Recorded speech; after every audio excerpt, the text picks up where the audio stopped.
mos self beweeg nie. Soos hy gaan nie self speel nie, ek beweeg.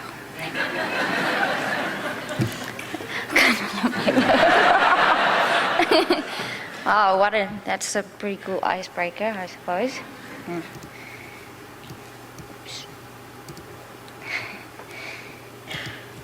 Wow, I can't believe that I'm actually on this stage talking to you guys.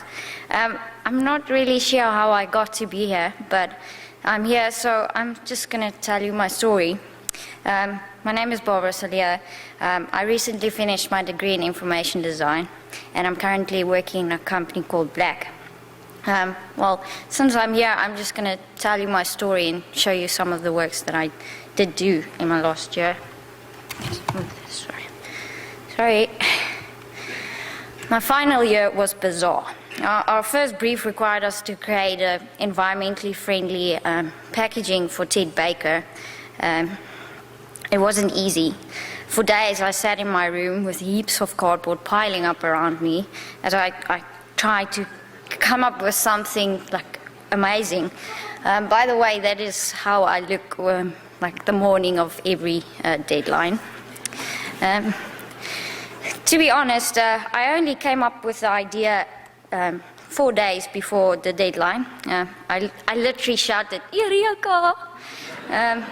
It works like this. It's got 3 pieces of recycled corrugated cardboard, one front, one back, and some cut and fold and slide techniques, and you get a box. The package is from, like I said, corrugated cardboard and printed with vegetable-based inks. I try to keep the design nice and clean and simple and try to communicate the content without enticing the buyer on a superficial level. These boxes are really easy to make, and they create very little wastage. And when all sides are open, like you saw before, they are flat, so it's super easy to recycle.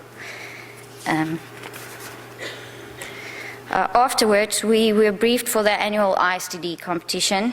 I had to design a publication that explored the type of the 1920s and its influence on type of today. And like before, I was clueless.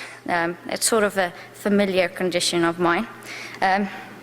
But I came up with the idea of taking the viewer on a visual journey through time.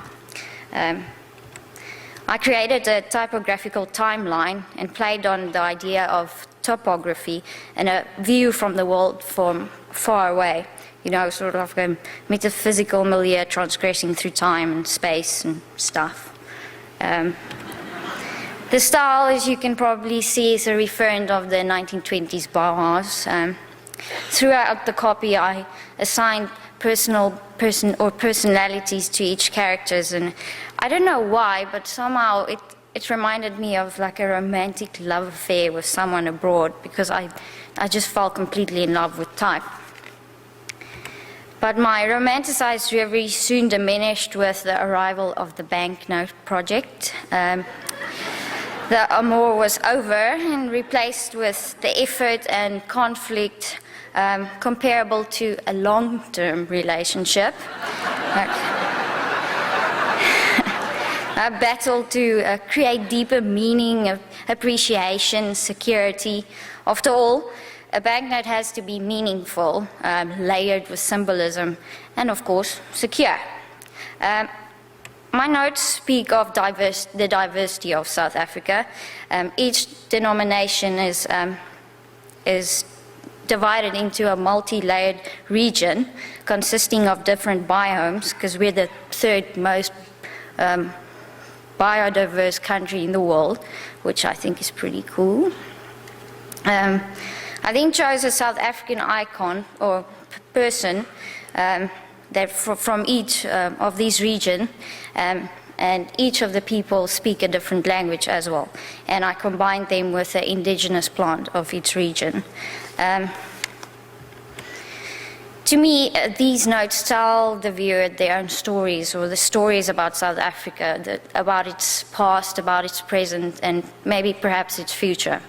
I'd like to think that they truly communicate the multiculturalism and melting pot of our country. On a different note, one day a woman approached me and asked me if I could help her draw some money. She couldn't read. I did some research and found troubling statistics on illiteracy in South Africa, and I realized that there exists a tremendous gap between those who cannot read and technology of today. So for a social awareness project, a campaign, I designed the ATM interface, which could enable illiterate people to actually draw some money.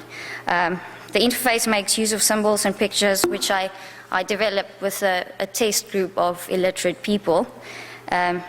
Like you can see, the design is very minimal and elementary, and it sort of instructs the user on the actions he should take. I eliminated any form of advertising that would distract the user. The colors create visual cues between the screen, space, and actions of the user's hands. Sometimes we just need to have some fun.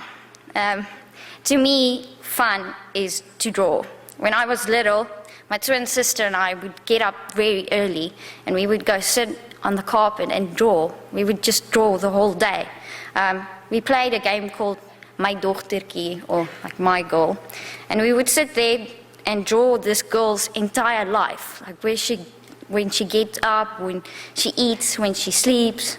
It was sort of crazy, but this was our way of playing. We lived a lot in our heads, but we loved to draw. So for my last few projects, I tried to draw as much as I could. I designed an LP cover for Vampire Weekend, where I attempted to convey the movement that the music makes you feel. But mostly, I just tried to draw something that looked really cool. So for my, sorry, missed that one. There you go. For my very last project, we had to write a book about someone that inspired us, and I found my inspiration in my dad. So I told his story. It's a little long, so I'm not going to tell it to you. But it's mostly about a boy and his bike. The bicycle later becomes a symbol for the boy's determination and his endurance. And he had bought the bicycle when he was walking home from school one day, and there was an auction, and he offered 20 cents for it. And since it was broken, no one raised his bid, so he got lucky. And with this bike, you could sort of conquer mountains or the world. It's sort of a typical feel-good book about someone who climbed this so-called mountain of life and got to the top. Perhaps it's a little formulaic, but sorry, my time's up. Okay, but that's it. That's my story. Thanks for listening to me.